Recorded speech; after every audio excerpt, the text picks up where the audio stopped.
तो प्रसंग ऐसा होता है कि गुरुदेव बहुत कुंडलपुर के महोत्सव में बहुत व्यस्त रहते थे। तो जब माता जी महाराज जियों को समय देने के बाद गुरुदेव अपने कक्ष में बैठते हैं तो बहुत सारी भीड़ दर्शन कर रही होती है।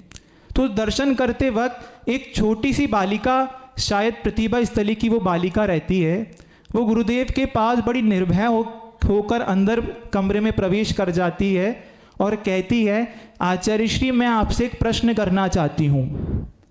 अब वहाँ पर 3-4 महाराज जी खड़े थे, उनमें हम भी वहीं पर थे। तो महाराज जी लोगों ने उनको रोकना चाहा बेटी को। तो आचार्य श्री बड़ी प्यारी मुस्कान के साथ कहते हैं, नहीं नहीं उसको कहने दो, क्या कह रही है। तो आचार्य श्री जी से क्या पूछती है कि गुरुदेव आचार्य श्री जी आप मुझे 5 पक्षियों के नाम बताइए जो पेड़ पर बैठते हैं। हम लोग दंग रह गए, जिन गुरुदेव के सामने सहजता से बोलने में भी एक शब्द निकालने में कठिनाई होती है और वो बच्ची इतनी निर्भयता के साथ बात कर रही है। तो गुरुदेव देखिए गुरुदेव क्या कहते हैं। गुरुदेव कहते हैं तोता, मैना, चिड़िया। इतना बोला ही था कि वो बच्ची कह देती कि आचार्य श्री ये नहीं, गलत है। तो आचार्य श्री कहते हैं कि आप बताइए क्या सही है। तो क्या बोलती है वो, चिड़िया, चिड़िया की मम्मी, चिड़िया के पापा, चिड़िया के भैया, चिड़िया के दीदी। अब आचार्य महाराज जैसे ही इस प्रसंग को सुनते हैं, आचार्य श्री का चेहरे पर फुल 360 डिग्री वाली जो हंसी होती है, आचार्य श्री की आंखें और आचार्य श्री पेट पकड़ के हंसने लगे और उन्होंने बढ़िया अच्छे से आशीर्वाद देके वो बच्ची चली गई। 2 दिन निकले, कुछ मुनि महाराजों का बाहर दिल्ली इत्यादि से प्रवेश हुआ। तो आचार्य महाराज की उन लोगों ने वंदना की और सब गुरुदेव के कक्ष में जाकर सारे मुनि महाराज, फुल हाउस मुनि महाराजों से भरा हुआ था। तो अब आचार्य श्री कहते हैं कि आप लोग बहुत अध्ययन इत्यादि करते हैं, हम आपसे एक प्रश्न पूछें। तो सब लोग हंसने लगे मुनि महाराज की। आचार्य श्री का मूड अलग था, तो सबने हाथ जोड़कर कह दिया, जी आचार्य श्री जी पूछिए। अब जो मुनिराज बाहर से आए थे तो वो आगे ही बैठे हुए थे। तो गुरुदेव कहते हैं, बताइए 5 जानवरों के नाम जो पानी में रहते हैं। अपने कौन पूछ रहे हैं, आचार्य महाराज पूछते हैं शिष्यों से। तो सब हंसने लगे कि ये कैसा प्रश्न है। तो तब भी आचार्य श्री ने कहा, बताओ बताओ, सुने तो आप लोगों का ज्ञान कितना है। तो एक मुनि महाराज कहते हैं मछली, मगरमच्छ, कछुआ। तो आचार्य कहते हैं सुनो ये नहीं है। तो सब बोलते हैं जी आचार्य श्री आप बताइए। तो फिर गुरुदेव क्या कहते हैं, मछली, मछली की माँ, मछली के पिताजी, मछली के दादाजी, मछली की दादी, और एक और चीज गुरुदेव ऐसे करते हैं, मछली के गुरुजी। अब प्रसंग यहाँ पर गुरुदेव का सुनते हैं। आचार्य परमेष्ठी का गुण होता है अप कोदुहल्लो। कहते हैं कि आचार्य महाराज के सम्मुख जब नए नए शिष्य आते हैं तो शिष्यों की बह्यावृत्ति करने के उद्देश्य से जो गुरु होते हैं वो थोड़ा सा हंसी, ताकि हमारे शिष्य के अंदर वो प्रशस्तता बन सके। तो गुरुदेव इस प्रकार का माहौल था। लेकिन अब गुरुजी की बह्यावृत्ति प्रारंभ हो जाती है।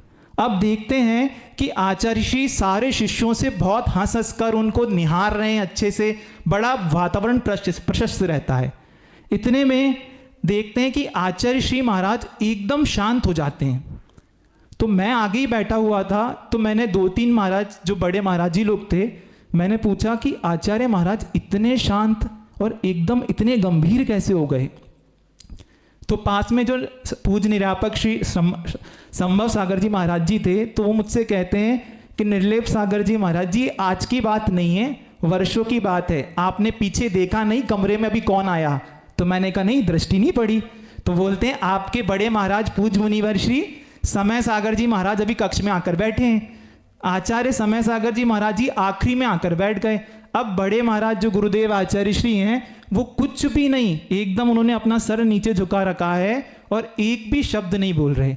तो अब मेरे अंदर बहुत उत्कंठा आ गई कि आखिर ये कैसे हो सकता है कि जिनके अंदर सम्यक दर्शन का गुण उत्कृष्ट है, जिनका चारित्र इतना अच्छा है, जिनकी चारों ओर स्वाध्याय तत्व चर्चा, हम तो शास्त्रों में पढ़ते हैं कि प्रमोद भाव का अर्थ क्या होता है कि जिसके अंदर गुण होते हैं, जिसके अंदर सम्यक का गुण है, सम्यक दर्शन है, सम्यक चारित्र है, उसको देखकर तो आंखें खिलनी चाहिए और चेहरे पर मुस्कान आनी चाहिए। लेकिन गुरुदेव तो इनको देखकर एकदम कोई रिएक्शन ही नहीं दे रहे। तो अब मेरे अंदर ये जिज्ञासा बन गई। तो अब मैंने गुरुदेव पूज्य संभव सागर जी महाराज जी और 2-3 महाराज जी थे, तो मैंने कहा आप इस शंका का समाधान कीजिए कि आचार्य महाराज जब भी समय सागर जी महाराज जी कक्ष में आते हैं तो एकदम शांत और इतने गंभीर क्यों हो जाते हैं। तो उन्होंने कहा देखते हैं दोपहर में अपन देखो इस विषय को निकालेंगे। तो अब दोपहर को जब सारे महाराज जी लोग बैठे हुए तो पूज्यवर महाराज, एक महाराज श्री जो आचार्य श्री से अच्छे से खुलकर बात कर सकते थे, तो उन्होंने कहा कि आचार्य श्री जी आपने इन 50 वर्षों में सैकड़ों दीक्षाएं दी हैं, तो जब आपके सामने दीक्षा का प्रसंग आता है तो आप इन मुनि राजों के और माताजियों के नाम कैसे रखते हैं, क्या सोचते हैं। तो उन मुनि महाराज ने सबसे पहले पूछ लिया कि इन आरिका का नाम आपने कैसे रखा। तो आचार्य श्री ने उसका कुछ उत्तर दिया। फिर पूज्य महाराज श्री ने पूछा कि आपने योग सागर जी महाराज जी, नियम सागर जी महाराज आदि महाराज जियों के नाम कैसे रखे। तो आचार्य श्री कहते थे कि सामायिक के काल में मैं बैठता था और जो गाथा या चिंतन इत्यादि बनता था तो वो नाम उस समय हो जाता था। आचार्य श्री ने ऐसे बताया। तो फिर धीरे से महाराज जी ने पूछ लिया कि आपने समय सागर जी महाराज का नाम रखते समय क्या सोचा था।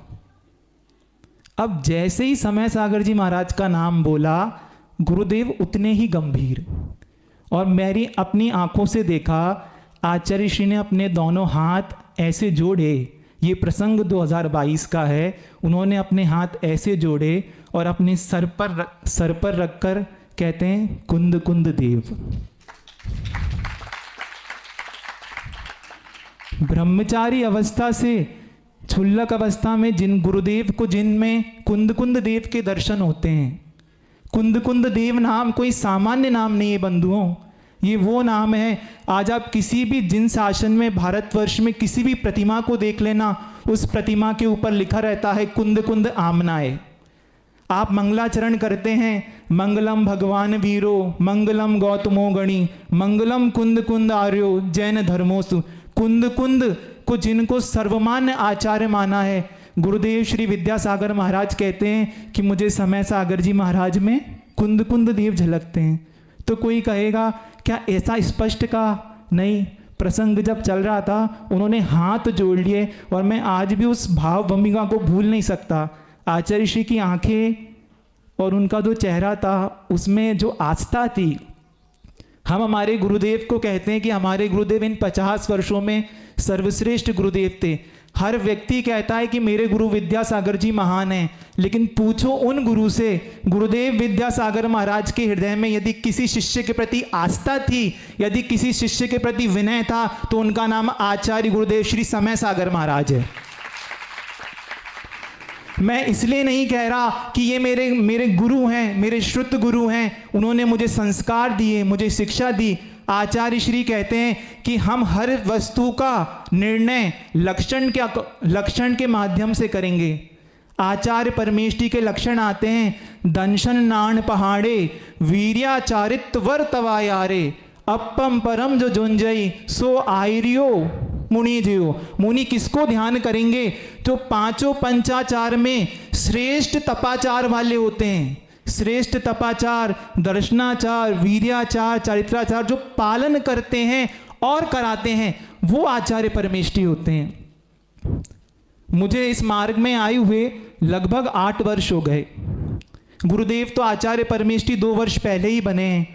गुरुदेव श्री विद्यासागर जी महाराज ने हम सबको पूज्यवर श्री समय सागर जी महाराज के पास भेजा।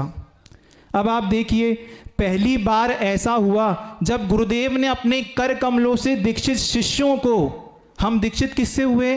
पूज्य गुरुदेव से दीक्षित हुए, और गुरुदेव ने तुरंत हमको कहाँ भेज दिया? 2 दिन बाद ही पूज्यवर श्री समय सागर जी महाराज के पास, क्योंकि वो उनको विश्वास था, उनकी आस्था थी कि जैसा आगम में कहा है, जैसा शास्त्र में आचरण कहा है, जैसे भाव भीतर से मुनि के होने चाहिए, वे सब कुछ को कराने में कुशल थे, वे जानते थे, गुरुदेव को ज्ञात था।